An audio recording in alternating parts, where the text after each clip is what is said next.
तो हेलो बच्चों, स्वागत करता हूं आपका अपने मेरे प्लेटफॉर्म यूपी बोर्ड क्लास 10 के गुरु चैनल पर। और मैं आपका अपना राजपाल भैया। जैसा कि आप लोगों को पता ही है कि मैं आप लोगों को मैथ पढ़ा रहा हूं बहुत अच्छे से, और अच्छे से समझ में भी आ रहा है आप लोगों के। तो ये मेरा मैथ का चैप्टर नंबर तीसरा चल रहा है, जिसका नाम है जो है दो चर वाले रैखिक समीकरण एवं युग्म। इसमें मैंने आपको लेक्चर नंबर पहला करवा दिया है बहुत अच्छे से, जिसमें मैंने सिर्फ फार्मूले के बारे में बताया है। कुछ चीजें उसमें बची थी, एक जो है संगत हल जैसे कि हो गया, और असंगत हल, ये दो चीजें बची थी। कल मैं करवाना भूल गया था, भूल नहीं गया था बच्चों, कुछ काम था इसलिए मैं बाहर, मेरे को जाना था, इसलिए मैं थोड़ा करवा नहीं पाया था, जल्दी में था। लेकिन आज आपको कॉन्सेप्ट के साथ बेसिक अच्छे से समझा दूंगा। लेकिन कल कल के जो फार्मूले थे आपके लिए रामबाण होने वाले थे, ठीक बच्चों।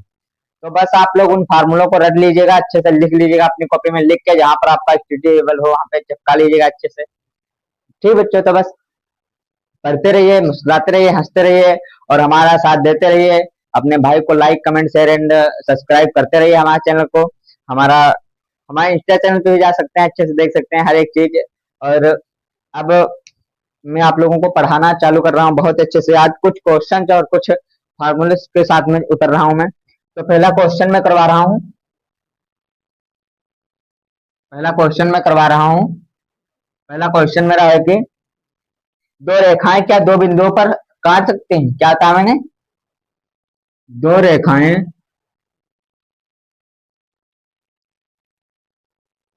दो रेखाएं क्या दो बिंदुओं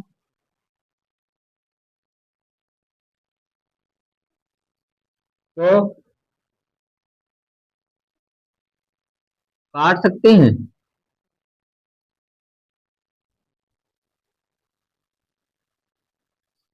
बताइए, क्या दो रेखाएं क्या क्या दो रेखाएं क्या दो बिंदुओं को काट सकती हैं? बताइए आप, काट सकते हैं या नहीं काट सकते हैं? तो आपको मैं कुछ समझाता हूँ। देखो, पहला मेरा ये हो गया, यह यह क्या करता है? यह एक जगह से काटता है। इसे क्या कहते हैं? इसे कहते हैं प्रच्छेदी, प्रच्छेदी रेखाएं। और एक हमारे पास हो गया ये, ठीक बच्चों। और एक हमारे पास हो जाता है ये। तो इसे मैंने कल आपको अच्छे से डीप में जाकर इसके हर एक चीज इनके बारे में समझाया था। और जो आपने अभी तक लेक्चर नहीं देखे तो जाकर देख लीजिए। इन्हें हम प्रच्छेदी रेखाएं कहते हैं, इन्हें समानांतर रेखाएं कहते हैं, इन्हें संपाती रेखाएं कहते हैं। ठीक बच्चों, तीनों चीज मैंने आपको बता दी। इन्हें प्रच्छेदी रेखाएं कहते हैं, इनके जो है अनेक हल होते हैं, इनका एक ही हल होता है, यानी कि इनके अद्वितीय हल होते हैं। और इन्हें समानांतर रेखाएं होती है, इनका कोई भी हल नहीं होता है। और ये हमारे पास प्रच्छेदी रेखाएं होती है, इनका अनेक हल होते हैं, इनके अनेक हल होते हैं। संपाती रेखाएं के, ये संपाती रेखा, ठीक बच्चों। तो क्या था मैंने, ये देखो, इसमें एक जगह से काट रही है, इसमें अनेक जगह से काट रही है, और इसमें इसमें एक भी जगह से नहीं काट रही है। इसमें ये समानांतर रेखा है तो इसमें एक भी जगह से नहीं काट रही है। और जब एक भी जगह से नहीं काट रही है तो ये क्या, तो यहाँ पे क्या लिखेंगे? हमारी जो संख्या होती है, हमारी जो दो बिंदुओं की रेखा होती है, वो इसमें दो दो बिंदुओं से नहीं काट सकती है। ठीक बच्चों, दो बिंदुओं से नहीं काट सकती है। तो क्या होता है, मैंने मेरा जवाब इसमें क्या है, ये प्रच्छेदी रेखा है हमारे पास है। कौन सी है? प्रच्छेदी। इसमें एक जगह से एक जगह काट रहा है। और इसमें इसमें एक भी जगह से नहीं काट रहा है, इसमें अनेक जगह से काट रहा है। अनेक हल हैं, इसके अनेक हल हैं। इसे आप करेंगे तो इसके अनेक हल निकलेंगे, इसका एक हल निकलेगा।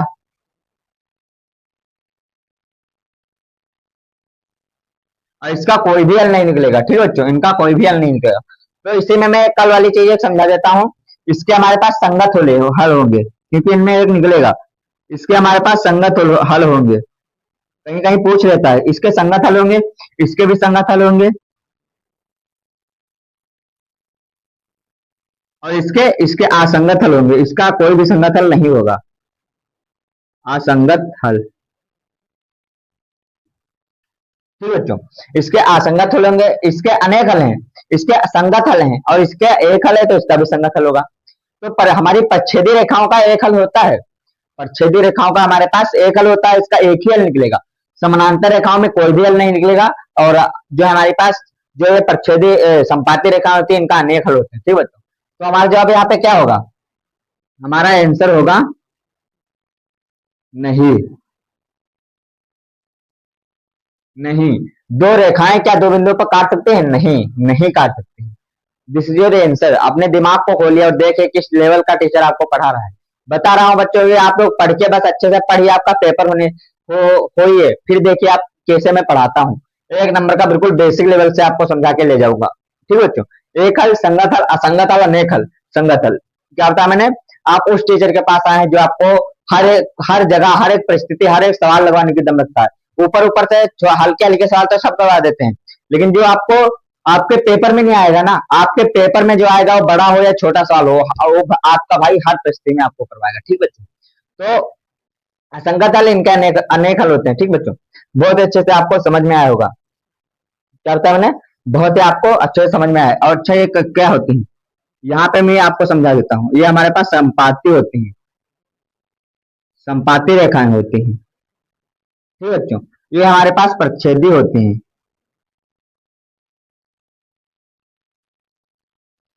ये हमारे पास समानांतर होती हैं। कल मैंने इन्हें एक नंबर डीप में बिल्कुल जाकर समझा दिया था, लेकिन आज आपको फिर से रिवाइज करके मैं बता रहा हूँ, क्योंकि आपके पास वो मास्टर खड़ा है बच्चों जो आपको हर हर सवाल, हर चीज दिमाग में घुली हर चीज आपको बता सकता है देख देख के। मैं डीपीपी वगैरह लिख ही नहीं सकता, लेकिन आप पहले से लिख के भी नहीं लाता, लेकिन हमारे दिमाग में अच्छे से घुरा है हर एक चीज। ठीक है बच्चों। तो बता दिया मैंने आपको। मैं आशा करता हूँ कि यहाँ तक आप लोगों को बहुत ही अच्छे से डिटेल में समझ में आ गया होगा। ठीक है बच्चों। अब मैं आगे की तरफ मुंह कर रहा हूँ, और यह तक बहुत ही अच्छे से समझ में आ गया होगा। बहुत ही अच्छे डीप में जाकर मैंने समझा भी दिया। और अगर जो आपने पहली क्लास नहीं देखी है चैप्टर नंबर 1 की, चैप्टर नंबर 3 की, तो वो क्लास जाके बहुत ही बेहतरीन तरीके से देख लीजिए, क्योंकि वो क्लास आपके लिए बहुत ही रामबाण होने वाली है बच्चों। ठीक है बच्चों। तो इसे अब मैं मिटा रहा हूँ, कुछ सवाल मेरे को करवाने हैं। ठीक है बच्चों। इसे आप आराम से लिख लीजिएगा।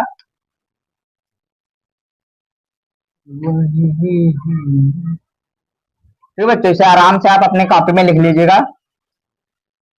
जैसा कि आप लोग बनाते ही चल रहे हैं, नोट्स तो बनाते ही चल रहे हैं।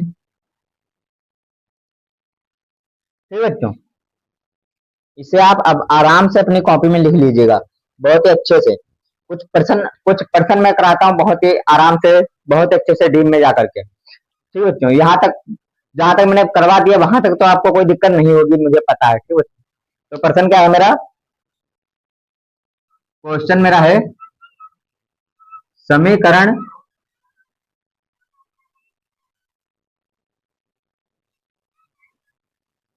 समीकरण x प्लस 2i प्लस -5 बराबर 0। ये सवाल बच्चों आपके लिए वेरी इंपॉर्टेंट है, बहुत ज्यादा ही very important. Very IMP, very important बच्चों ये सवाल आपके लिए। ठीक है बच्चों। x प्लस 2i-5 बराबर 0, अगला क्या है? और उसके बाद क्या है? और हमारे पास है -4x -8y फिर प्लस का 20। ठीक है बच्चों, प्लस का 20 है। तो इसका क्या निकालना है? इसका वही हमें निकालना है। ठीक है बच्चों। अब इसमें हमारे पास बहुविकल्पी भी बनता है, तो इसमें क्या लिखेंगे? प्रश्न नंबर दूसरा बहुविकल्पी बनता है। तो पहला ए नंबर में मेरा क्या है? आदित्य हल। इसके हल पूछा है कैसे हैं? आदित्य हल या फिर अनेक हल।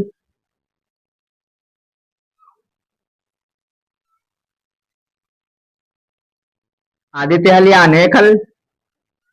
सी नंबर, आदित्य हल, अनेक हल, कोई भी नहीं, कोई हल नहीं। फिर डी नंबर मेरे पास है, इनमें से कोई नहीं।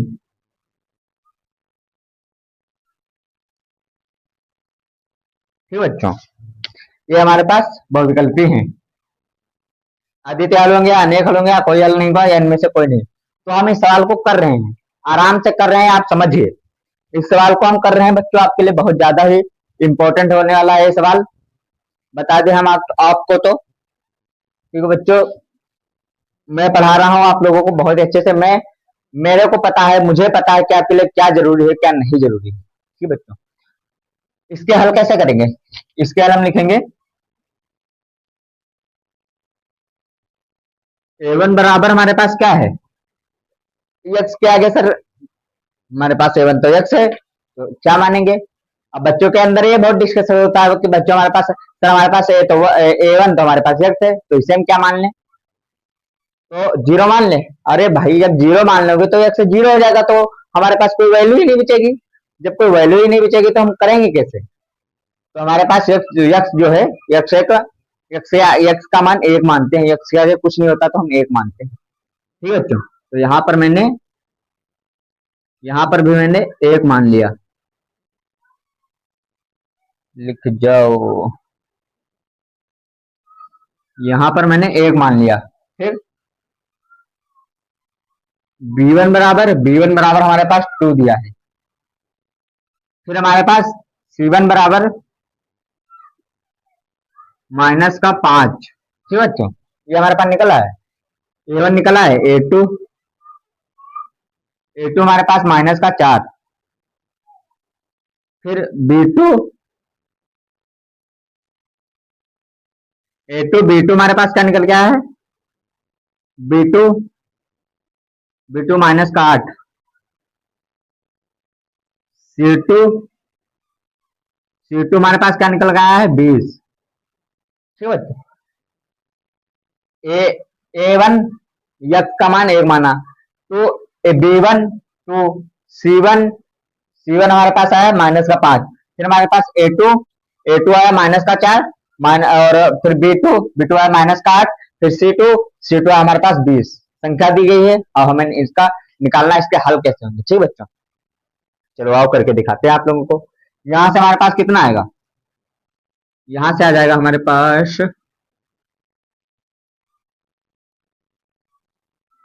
यहाँ से हमारे पास कितना आ जाएगा, 1/-4 बराबर 2/-8 बराबर -5/+20। ठीक बच्चों, यहाँ से -1/4 आ गया, यहाँ से 2/-8 आ गया, यहाँ से -5/20 आ गया। इसे काटेंगे कितना आएगा हमारे पास, 4। तो 1/4 आ जाएगा यहाँ से हमारे पास, बराबर यहाँ से कितना आ जाएगा, यहाँ से हमारे पास आ जाएगा 1/4 माइनस का, एक माइनस का होगा बच्चों,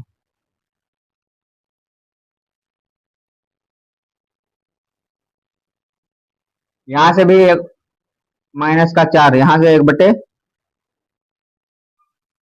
ठीक बच्चों, 1/4। यहाँ से हमारे पास आ गया -1/4, -1/4, -1/4। अच्छा, तो जब हमारे पास सारी संख्याएं बरोबर हैं,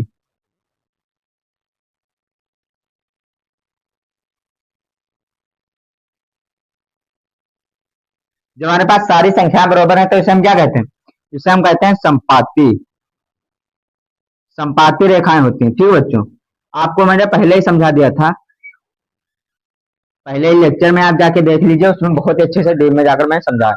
जब हमारे पास ये संपाती रेखाएं होती हैं तो इनके हल कैसे होते हैं, इनके हल हमारे पास होते हैं अनेक, अनेक हल। तो हमारे पास क्या सही हो जाएगा, ये सही हो जाएगा, ये गलत, ये गलत, ये गलत, आपका दूसरा बी नंबर सही हो जाएगा। ठीक है बच्चों, क्या बताया मैंने, मैंने आपको बहुत अच्छे से समझा दिया जा करके, अच्छे से समझा दिया डीप में जाकर के। तो यहाँ से अच्छे से समझ में आ गया, आशा करता हूँ आप लोगों को बहुत ही अच्छे से समझ में आया होगा। और क्यों नहीं आया होगा बच्चों, आपके सामने वो टीचर पढ़ा रहा है जो आप कई सालों का एक्सपीरियंस अपने साथ में रखता है, कई सालों का एक्सपीरियंस अपने साथ में रखता है। मुझे ज्यादा तो नहीं है, लेकिन एक दो साल हो गया है ऑफलाइन पढ़ाते पढ़ाते, अब मैं ऑनलाइन चालू कर दिया हूँ। और आप लोग हमें सपोर्ट करिए बहुत अच्छे से, लाइक कमेंट शेयर करिए, अपने जो आपके दोस्त हैं उनके तक पहुंचाइए अच्छे से, ताकि वो भी देखें। हाँ बस सभी संख्या बराबर है तो संपाती रेखा होगी, इनके हल अनेक हल होते हैं। संपाती रेखा बनती है कैसे? ऐसे बना के भी दिखा दें, क्या ही लगेगा। होई वही, ये हमारे पास संपाती रेखा ऐसे बनती है, ठीक बच्चों। बाकी इसे हमें जरूरत नहीं, हमें ये निकालना था, ये निकला है बच्चों। ये आपके लिए रामबाण सवाल है, काफी इंपॉर्टेंट सवाल होने वाला है, ठीक बच्चों। काफी इंपॉर्टेंट सवाल है आपके लिए। ऐसे मैं अब आराम से मिटा देता हूँ। अगला सवाल मैं करवा रहा हूँ, अगला सवाल मैं करवा रहा हूँ।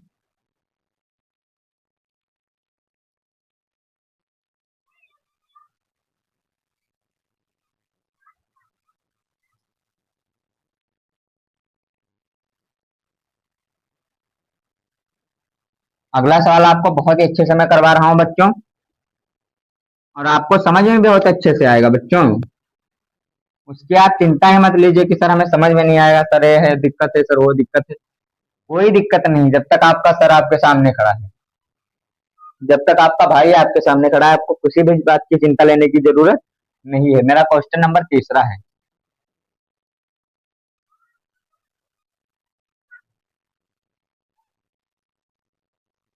तीसरा क्वेश्चन है, मैं क्या, इसमें थोड़ी इंक डाल लेते हैं बच्चों, ठीक। बस 1 मिनट,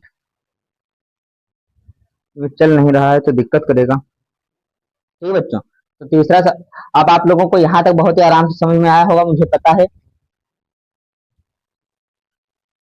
क्योंकि इंक मेरे बच्चों इसमें समाप्त हो गई, तो इंक डाल ले, वरना आपको अच्छे से दिखेगा नहीं। दिखेगा नहीं तो समझ में बताएंगे सर, समझ में नहीं आ रहा है, जब समझ में नहीं आएगा तो बताएंगे सर ये नहीं वो है। तो आपके समझ में आना चाहिए बच्चों। एंजॉय करिए, अच्छे से पढ़िए, आप लोगों को अपना सपना पूरा करना है बच्चों, अच्छे से। ए इंक हमने ली डाल, ठीक है बच्चों। अच्छे से पढ़िए, कोई दिक्कत नहीं, बाकी जब तक आपका भाई आपके साथ में है, आप दिक्कत किसी बात की मत लीजिए। इंक मैंने डाल ली बच्चों, इसमें मार्कर में इंक मैंने डाल ली। हमारे पास दूसरा मार्कर है, देन ये वाला, लेकिन ये थोड़ा दिक्कत कर गया है आज, लेकिन कोई नहीं, जब तक मैं हूँ कोई दिक्कत मत लेना। तो क्या होता है, मैं प्रश्न कौन सा करवा रहा हूँ, मैं क्वेश्चन करवा रहा हूँ तीसरा। तीसरा क्वेश्चन मैं आपको करवा रहा हूँ, ठीक है बच्चों। तो क्वेश्चन मेरा क्या है, यम के लिए,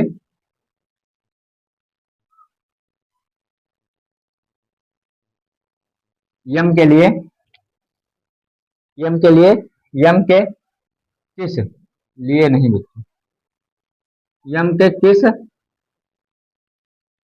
मान का, किस मान का, यम के किस मान, यम के किस मान, अरे यम के किस मान के लिए, यम के किस मान के लिए समीकरण युग्म, ये भी बच्चों आपके लिए इंपॉर्टेंट सवाल है। समीकरण युग्म 5x +8 +8, 5x +8 +13 बराबर 0, ठीक है बच्चों। यहीं पे लिख देता हूँ, 5x +8 प्लस का 13 बराबर 0, फिर तथा, तथा यम एक्स 8y है बच्चों, यहाँ पे प्लस यम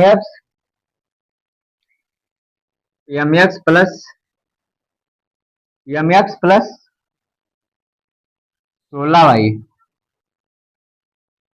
यम एक्स प्लस 16y प्लस का 26 बराबर 0 के अनेक हल हैं, पहले बता दिया है, इसके अनेक हल हैं, ये हमारे पास पहले ही बता दिया, इसके अनेक हल हैं, अनेक हल हैं। अब हमारे पास ए नंबर दे दिया, ऊपर से लिखता हूँ, ए नंबर क्या दे दिया, ए नंबर दे दिया हमारे पास 10, ए नंबर दे दिया जैसे -10। बी नंबर दे दिया हमारे पास 20। सी नंबर हमारे पास दे दिया प्लस का 10। डी नंबर हमारे पास दे दिया इनमें से कोई नहीं, इनमें से कोई नहीं। अब बच्चों आप समझ ही सकते हैं, एक एक पर्सन लिखता हूँ फिर करवाता हूँ अच्छे से, मतलब तो टाइम तो लगता है, लेकिन हाँ आपको समझाने में कोई कसर नहीं छोड़ता। जो लिख के करवाता हूँ ना, इससे आपको बहुत ही अच्छे से आपका ब्रेन काम करता है, आपके अच्छे से समझ में आता है। ठीक बच्चों, इसीलिए मैं लिख के ही समझा देता हूँ आपको, पहले से लिख के कुछ नहीं लाता। मैं भी चाहूँ तो पहले से लिख लाऊं, मुझे कम मेहनत करनी पड़ेगी, लेकिन बच्चों फिर बात वही हो जाती है कि मैं पहले से लिख के लाऊंगा तो आप लोगों के लिए कोई दिक्कत हो जाएगी। ठीक बच्चों, थोड़ी दिक्कत हो जाएगी आप लोगों के लिए। तो हम करते हैं सवाल। हमारे पास सवाल करते हैं, A1 क्या है? 5। देन B1 क्या है? 8। देन C1 क्या है? 13। ठीक है बच्चों, फिर A2, A2 क्या है? यम। B2 क्या है? 16। ठीक है बच्चों, फिर हमारे पास C2 क्या है? 26। यही तो है, आप लोग देखिए, A1 हमारे पास 5 है, और B1 हमारे पास 8 है, और C1 हमारे पास 13 है। A2 हमारे पास यम है, और B2 हमारे पास 16 है, C2 हमारे पास 26 है। अब बताएंगे सर ये फार्मूले कहाँ से आप लगा रहे हैं? तो आप जाइए पहली क्लास तो देखिए, आपको फार्मूले नहीं फार्मूले आए कैसे ये भी समझ में आ जाएगा बच्चों। फार्मूले ही नहीं, फार्मूले बने कैसे, आए कैसे, सब समझ में आ जाएगा। ये पहले लेक्चर में मैंने डी में जाकर समझा रखा है बच्चों आप लोगों को।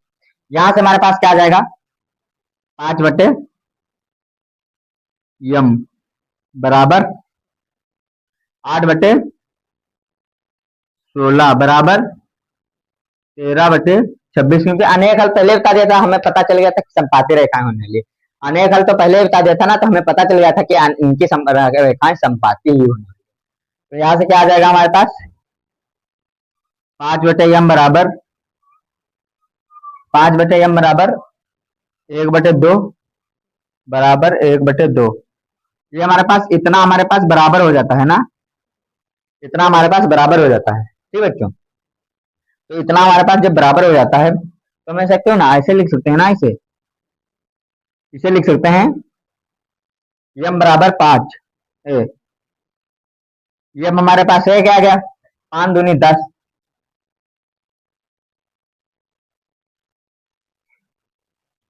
हमारे पास आंसर आ गया ना, इसे हम बराबर लिख सकते हैं, दोनों संख्या जो हमारे पास है इन्हें हम बराबर लिख सकते हैं, बहुत अच्छे से बराबर लिख सकते हैं। ठीक बच्चों, तो हमारे पास ये दोनों निकल के आ गया 5/10। तो हमारे पास आंसर ये सही हो गया, ये गलत हो गया, ये गलत हो गया, ये गलत हो गया। हमारे पास सी नंबर आंसर सही है। कैसे किया, कैसे नहीं समझा, सब आशा करता हूँ आप लोगों को ये सवाल समझ में आ जाएगा, और आपके लिए काफी इंपॉर्टेंट सवाल है, ऐसे सवालों को छोड़ के मत जाइएगा। हमारा हमारे पास अगले लेक्चर में पढ़ाऊंगा प्रतिस्थापन और विस्थापन विधि। दो विधि हमारे पास होती है, उन्हें मैं अगले लेक्चर में समझाऊंगा, उन्हें सोचते लगते हैं अच्छे से समझाऊंगा डी में जाकर। ये तो यह क्लास यहीं पे समाप्त करता हूँ, अगली क्लास में बहुत जल्दी मिलता हूँ।